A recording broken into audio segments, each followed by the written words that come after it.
Republican State Representative Jeff Leach of Allen and Matt Shaheen of Prosper, thank you so much. Welcome back to Eye on Politics. Thanks. It's the first time we've actually done a joint interview. Yeah. So thank you very much. So you both endorsed and campaigned for Senator John Cornyn. Now you are backing Ken Paxton, who obviously won. Why is that important, and why did you decide to do that? Well, I think the Republican voters spoke loud and clear that they preferred Ken Paxton. He won overwhelmingly in the primary. And look, we need to motivate our base, make sure that Republican base gets out, and Ken Paxton has clearly demonstrated that he can get our Republican base out. So we look forward to November, helping him out and doing everything we can to get him and all of our awesome Republican candidates across the goal line in November. Well, yeah, it was never a question for me and Representative Shaheen, and I don't believe that it should be a question for Republican voters across the state. Primaries are a time for us to pick our roster, to pick our candidates, to kind of have our family fights, if you will. But once the slate is chosen, which the voters of Texas have done, it's incumbent upon us and for all Republicans to get out and support the ticket from the top to the bottom. So it's never a question for me. We know who our candidates are headed in November, and we're going to do everything we can to make sure every single one of them from the top to the bottom is elected. You both had some tough words for General Paxton in the past, and I'm just wondering, have you called him? Have you had a chance to speak with him since this runoff? And, what was that like? Yeah, look, I had a brief conversation with Attorney General Paxton. It was brief. He's busy, as you can imagine. He's hard to get a hold of. But we had the opportunity to speak just for a couple of minutes, and we committed to support each other, and told him that me and all the Republican representatives in Collin County are going to do everything we can to get him across the goal line. In fact, we're talking about having a big get out the vote event. So it was a brief conversation, but it was really positive, and we're united to make sure our entire slate wins in November. I've reached out, and I haven't heard back yet, but I'm hopeful that he'll contact me soon. And so what is your message to, all of John Cornyn's voters? Jeff, start with you. Well, look, my message to all Republicans is we've got to come together. The stakes for this election are high, and the differences between the candidates, General Paxton and James Tallarico, who we know very well and have worked with in the Texas House, the differences could not be more stark and clear.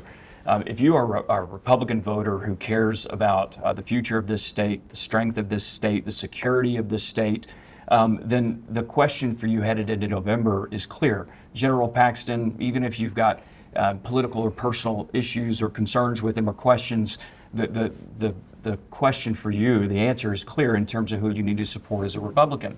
I'm hopeful that Republicans will do so. And, I've heard of some that plan to maybe just not vote in the race, and that in and of itself is a vote for Tallarico.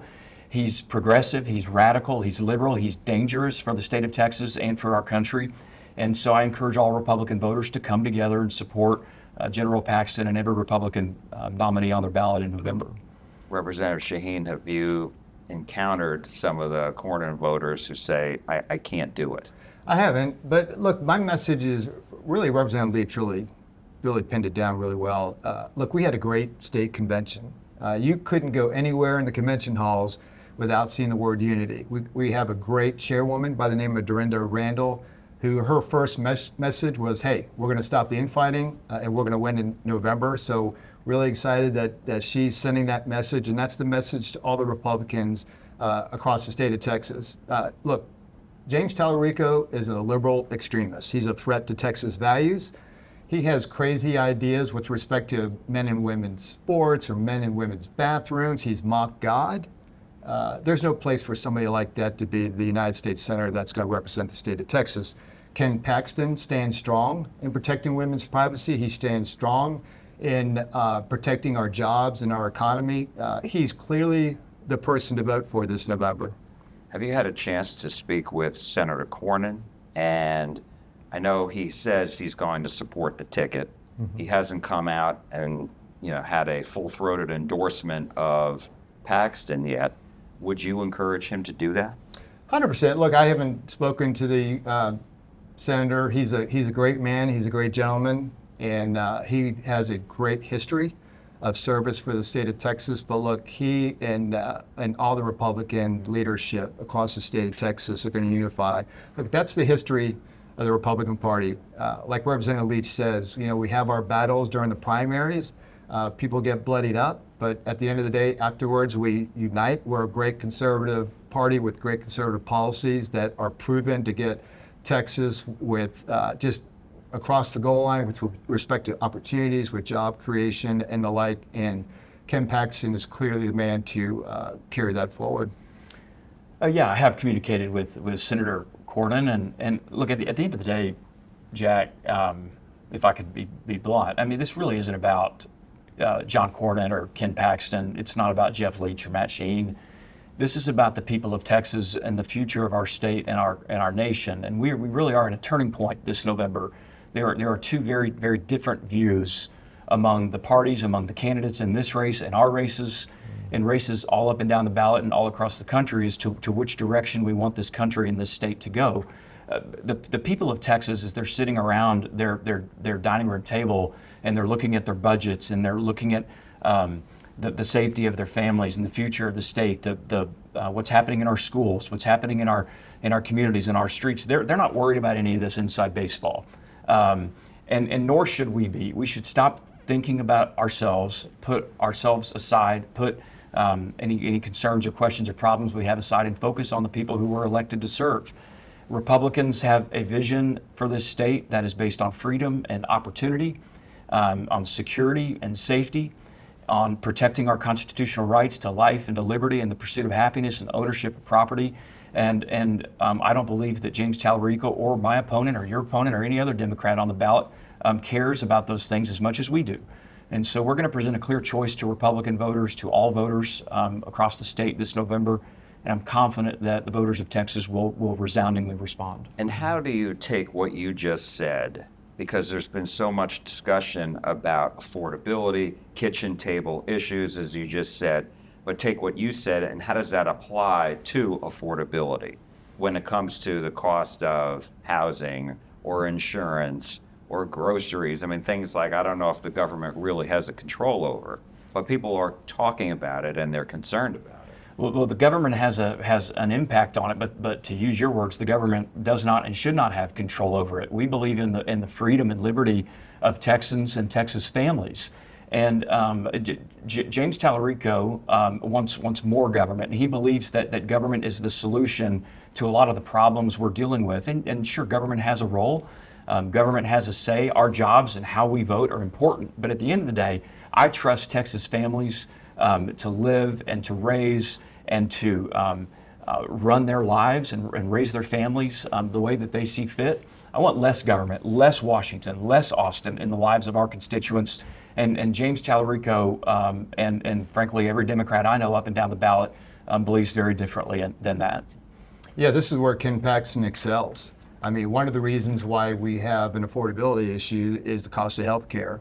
There's failed liberal Democrat policies like Obamacare that is driving health care through the roof. That what I hear a lot is people cannot afford health care, nor can they get access to it. And it's failed policies from the federal government that James Tallarico's on board with, whereas Ken Paxton wants lower taxes. He wants to address lawsuit reform. And so, look, at the end of the day, the Republicans have the answer for affordability, for lower taxes, for freedom.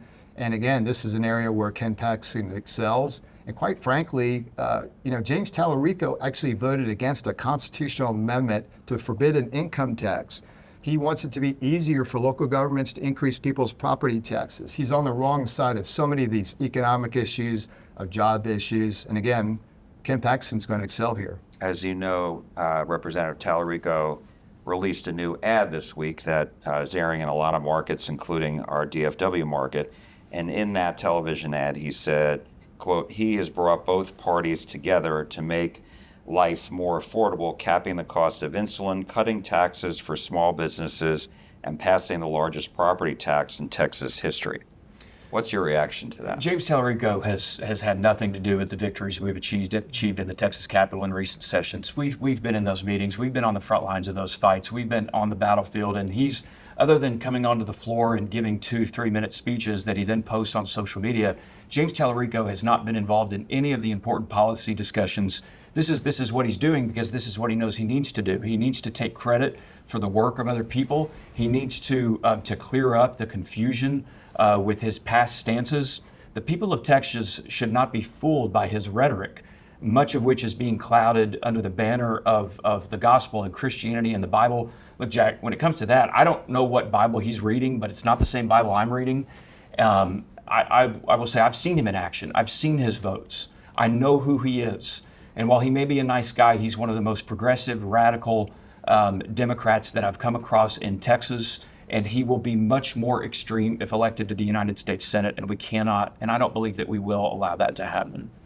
Yeah, that's something he's not going to be able to sell. I mean, one of the other areas where James Tallarico has issues is he's aligned himself with radical environmentalists that want to destroy the Texas energy industry. I mean, that's the great energy producer for the nation, not only the world. And you got James Tallarico with all these radical environmental ideas that would be incredibly harmful to our jobs, to our economy. And so, look, James can run a bunch of ads, he can do a bunch of digital media, he can do a bunch of videos. At the end of the day, he's got a record, and I can tell you every Texan's got to understand what that record is. I did have two other questions, and that is, Representative Leach, I know during the campaign you were a very vocal critic about how the Texas Attorney General's office treated the Adam Hoffman case. Mm-hmm. Do you still have concerns about this? Do you still think there needs to be a hearing from your committee on this? And what was your take on the letter that the Attorney General's office, the two prosecutors who handled the case, sent to you? Yeah, I was clear in my stance on that. I stand by my concerns with respect to how that case was handled. I haven't departed from that, and I want to apologize for it. I think there were major mistakes made with respect to how that case was handled, failures in the system really at all levels, Jack. And I believe strongly that General Paxton and his staff, I mean, we know him, we know his staff, and even though we might have disagreements over how certain cases were handled, I believe to his core, no, I don't believe it, I know it, to his core, he cares about protecting Texas children. He cares about protecting and advocating for abuse victims. And so, yes, while I had concerns and still have concerns about the Adam Hoffman case, looking forward, what we're focused on is the legislative changes we need to make at the state level to ensure that doesn't happen again. We're working hand in hand with our next Attorney General, Mays Middleton, on doing that. And that's where I'm focused, is forward focus, looking forward to next session and in November to make sure we have the right people in positions of public trust so that the right decisions can be made. What changes do you think should be made? Well, we should have mandatory sex offender registration for people like Mr. Hoffman. It just should not be an option for a case like this for someone who admits severe and substantial and repeated ongoing abuse of a child to get off as easily as Mr. Hoffman did and to be able to escape in many ways with very little to no consequences. So we're going to start with that. We're going to empower the Attorney General and local prosecutors to have more tools to go after sex offenders. We're going to work hand in hand with our children's advocacy centers across the state to come alongside of and protect child victims and to empower them, to better prepare them for their testimony in a court of law, which can be very intimidating and very scary for those victims. There's a number of things that we can do in Texas to strengthen our system, to protect victims and to crack down on their perpetrators. And when it comes to those objectives, all options are on the table. And I know in that particular case, what was said by the prosecutors is that the child didn't want to go to trial again and have to testify. Yeah. You understand that, obviously, right? Yeah, look, there's some discrepancy about the facts and whether that's in fact the case. I don't want to speak for, certainly never intend to speak for the victim or his family. I've encouraged the Attorney General's office to dig deep on this case, to go meet with the victim again, even looking back. The case is now in the past. But I think we should always, as public officials, in our position, in their position, say, what can we do better? Where did we miss the mark? Where could we do things differently going forward? And I think that even in this case, they would admit that maybe they could have done things differently. And I hope they would go spend time with the victim and the victim's mother to really ascertain what went wrong and how it could have been handled differently and better. Last question, and that is, where are you guys on the Texas GOP's efforts to close the primaries, and so that only Republicans can vote in the primaries? And is that going to require a change in law? Is the legislature going to have to change that? Yeah, it will be legislative action. We want only Republicans to be selecting our Republican nominees in our primary process. So there is a desire to close our primaries. I support that 100%. What we need to do is figure out a way that does that in such a way where I would call it judicious in manner. We want the Republican Party to be available for all individuals that align with our conservative values and the like. So my staff and I and others are actually doing the research now to figure out what's the best way to draft that piece of legislation to close our primaries. I've talked to the governor's staff about it, so we're all determined we're going to close our primaries. That's been a desire for quite a while. We would just want to do it in such a way where if an individual makes this selection, that personal selection, that they're Republican, they're conservative, they align with the values of the Republican Party, we don't want to hinder them from joining our party. So that's what we're figuring out, and we will figure it out. We've got some smart people that we're going to gather into a room and figure out and draft some legislation that will accomplish that.